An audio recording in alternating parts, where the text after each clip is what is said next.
Hello மக்களே, பொங்கலோ பொங்கல். இன்னைக்கு சூப்பரான ஒரு சக்கரை பொங்கல் எப்படி செய்யறது பார்க்கலாமா?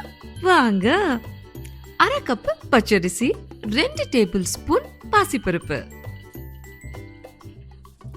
இத அழகா 3 வாட்டி நல்லா கழுவி எடுத்துக்கலாம். கழுவின பாசிப்பருப்பையும் அரிசியும் ஒரு குக்கர்ல நல்ல 3 பங்கு தண்ணிக்கு 1 கப் அரிசி பருப்புக்கு 3 பங்கு அளவு தண்ணி ஊத்தி வேக வச்சுக்கலாம். இன்னொரு பேன்ல 2 கப் வெல்லம் எடுத்துக்கிட்டு 1/2 கிளாஸ் தண்ணி சேர்த்து நல்லா கரைச்சி எடுத்துக்கலாம். பாகுபதம் தேவையில்லை. அதே சமயம் வேக வச்ச அரிசியும் பருப்பையும் நல்லா மசிச்சு எடுத்துக்கலாம். இப்போ நம்ம காய்ச்சி வச்சிருக்கிற வெல்லத்தை நம்ம மசிச்ச சாதத்தோட சேர்த்துக்கலாம். வெள்ளத்துல சமயத்துல கொஞ்சமா தூசு இல்லைன்னா கல்லு கூட இருக்கும். அதனாலதான் இந்த ஃபில்ட்ரேஷன் ப்ராசஸ்.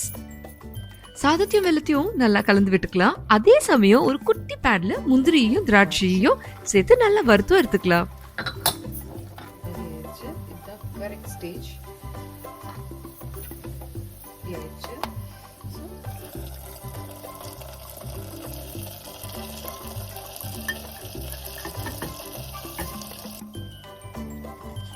என்ன ஒரு சிஸ்லிங் சவுண்ட் இல்ல, சூப்பரா இருக்கு அந்த சத்தம் கேட்கறதுக்கே. அவ்வளோதாங்க, நம்ம சக்கரை பொங்கல் 90% ரெடி. இன்னும் 2 குட்டி ஸ்டெப் தான் இருக்கு. அதுக்கு முன்னாடி இதை அழகா நம்ம கிளறி விட்டுக்கலாம். அப்பதான் நெய்யும் பொங்கலும் அழகா சேர்ந்துக்கும். இப்போ நம்ம கிட்ட இருக்கிற இடிச்சு வச்சு 2 ஏலக்காய் அதையும் சேர்த்துக்கோங்க.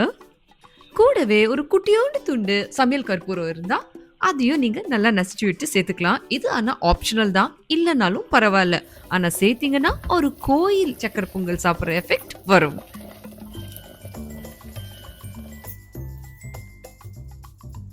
அவ்வளோதாங்க, நம்ம சுட சுட சக்கரை பொங்கல் சூப்பரா ரெடி ஆயிடுச்சு.